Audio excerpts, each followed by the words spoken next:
Hello everyone, সবাই কেমন আছো? আশা করি সবাই অনেক অনেক ভালো আছো। আর আজকে আমি খাবো পান্তা।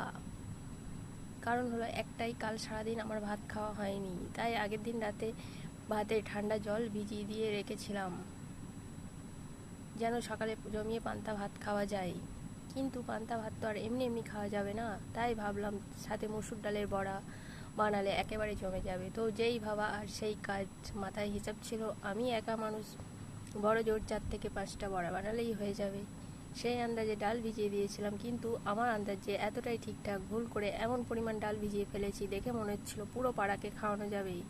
প্রথমে ভেবেছিলাম যে কি আর করা যাবে, কিন্তু তারপরেও আমি চাপ নিইনি। তারপরে আলগা নুন দিয়ে ছোট ছোট করে গোল গোল করে ভেজে নিলাম, যেটা স্টোর করে রাখবো, পরে অন্য কিছু করা যাবে এটা দিয়ে।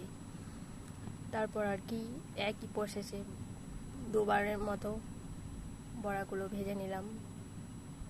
অল্প একটু লাস্টে রাখলাম যেটা আজকে খাবো, তার মধ্যে পেঁয়াজ, ধনেপাতা আর লঙ্কা কুচি দিয়ে একের পর এক ঝটপট বড়া ভেজে ফেললাম। বড়া ভাজতে ভাজতে তোমাদের সাথে একটা কথা শেয়ার করি। আচ্ছা, তোমরা কে কে পান্তা ভাত খেতে ভালোবাসো অবশ্যই কমেন্ট করে জানাবে।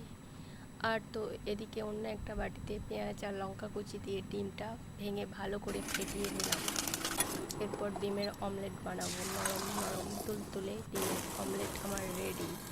সো এবার ওই কড়ার মধ্যে অল্প একটু তেল দিয়ে জিরে আর শুকনো হাফ লঙ্কা ফোড়ন দিলাম, কারণ এটা আলু সিদ্ধ মাখাতে লাগবে, কাজে লাগবে। তো গরমে এদিকে রান্না করতে করতে আমার হাল বহুত খারাপ হয়ে গেছে।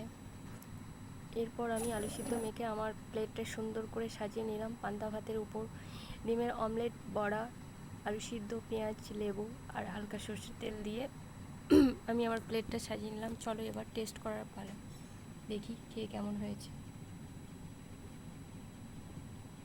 সো আজকের মতো এই পর্যন্তই। আবার দেখা হবে নতুন কোনো ভিডিওতে, নতুন কোনো অভিজ্ঞতার সাথে। তো ততক্ষণের জন্য সকলকে টাটা।